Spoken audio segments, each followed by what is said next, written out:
Imagine you're living in England more than 800 years ago. The year is 1215. The king is mean and unfair. He throws people in prison and steals their stuff. He demands huge amounts of money from everyone. He breaks every promise he makes. Nobody can stop him because he's the king, and kings can do whatever they want, right? Well, that's about to change. On a grassy field beside a river, the nobles of England are going to force the king to sign a document that says even kings have to follow the law. That document is called the Magna Carta, and it's one of the most important pieces of paper ever written.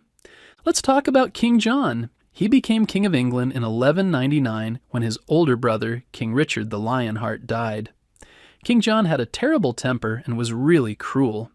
If you had something valuable, he might throw you in prison and steal it. But if you were guilty of a crime and gave him enough money, he'd let you go free. King John only cared about getting richer and more powerful. King John kept fighting expensive wars with France, and he kept losing. So he kept demanding more taxes from the nobles, called barons. The barons owned large amounts of land and had their own armies. They were getting really tired of King John's behavior. He didn't follow the law. He arrested people without fair trials. He took whatever he wanted. By 1215, the barons had had enough. Led by a baron named Robert Fitzwalter, they gathered an army and marched to London. When they captured London, King John realized he was in serious trouble. He had no choice but to negotiate. The two sides agreed to meet on June 15th, 1215, at a place called Runnymede. This was a water meadow beside the River Thames, not far from Windsor Castle. When King John arrived, the barons presented him with a document. An archbishop named Stephen Langton had helped write it. The document said that even the king had to follow the law. It said the king couldn't collect taxes whenever he wanted. He needed approval from a council of barons first.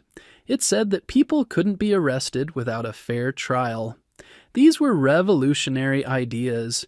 King John didn't want to agree to this, but he was surrounded by armed barons. So on June 15th, 1215, King John placed his royal seal on the document.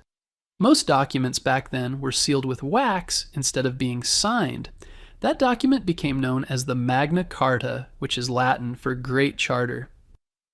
The original Magna Carta had 63 clauses. Many dealt with specific problems of that time, but some were really important and still matter today. One clause said that no free person could be imprisoned without a lawful judgment by their equals. This is the idea behind trial by jury. Another said that justice shouldn't be sold, denied, or delayed. These ideas about fairness became the foundation for laws in England and America. Here's the interesting part. The Magna Carta was supposed to create peace, but it didn't work. Just 3 months later, civil war broke out. Then on October 19th, 1216, King John died. Some say he ate too many peaches. Others say he had dysentery, which is a serious illness. King John's son became the new king. His name was Henry III, and he was only 9 years old. A knight named William Marshall became Henry's guardian. William decided to reissue the Magna Carta, taking out some clauses that had caused arguments. This new version was issued in 1225 and became the official one. Even though King John tried to ignore the Magna Carta, the ideas in it didn't go away. Over the centuries, it became a symbol of freedom and justice. People saw proof that even powerful rulers have to follow the law. 3 clauses from the original are still part of English law today. The Magna Carta influenced many other countries. When America's founding fathers created the Constitution and the Bill of Rights, they thought about the Magna Carta. The Fifth Amendment says the government can't take away your life, liberty, or property without due process of law. That idea comes from the Magna Carta. The idea that you're innocent until proven guilty, that comes from the Magna Carta too. Today, only 4 original copies of the 1215 Magna Carta still exist. 2 are at the British Library in London, 1 is at Lincoln Castle, and 1 is at Salisbury Cathedral. In 2015, the world celebrated the 800th anniversary of the Magna Carta. All 4 original copies were displayed together. People came from around the world to see them.